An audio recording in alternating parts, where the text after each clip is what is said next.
Dubai کی معروف سماجی شخصیت اور پاکستان تحریک انصاف کے رہنما چوہدری محمد آصف کی والدہ ماجدہ کی رسم چہلم کی پروقار تقریب آستانہ عالیہ موہڑہ شریف اسلام آباد میں منعقد ہوئی۔ سجادہ نشین دربار موہڑہ شریف پیر مجتبیٰ فاروق گل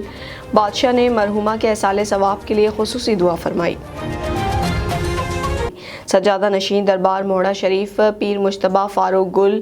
بادشاہ نے مرحومہ کے ایصال ثواب کے لیے خصوصی دعا فرمائی۔ اس موقع پر سجادہ نشین دربار پیرا شریف آزاد کشمیر اور deputy secretary general Pakistan Peoples Party Azad Kashmir Pir Syed Asim Ali Shah رہنما پاکستان مسلم لیگ نون اور سابق member Punjab assembly Syed Zia Ullah Shah Pakistan Tehreek Insaf north Punjab کے رہنما پیر صاحبزادہ عمر فاروق پاکستان تحریک انصاف راولپنڈی کے سینئر رہنما ملک عظیم صدر انجمن طلباء اسلام پاکستان ڈاکٹر اظہر پاکستان تحریک انصاف یوتھ ونگ کے رہنما شیخ فہد سمیت دبئی اور پاکستان بھر سے معززین نے شرکت کی۔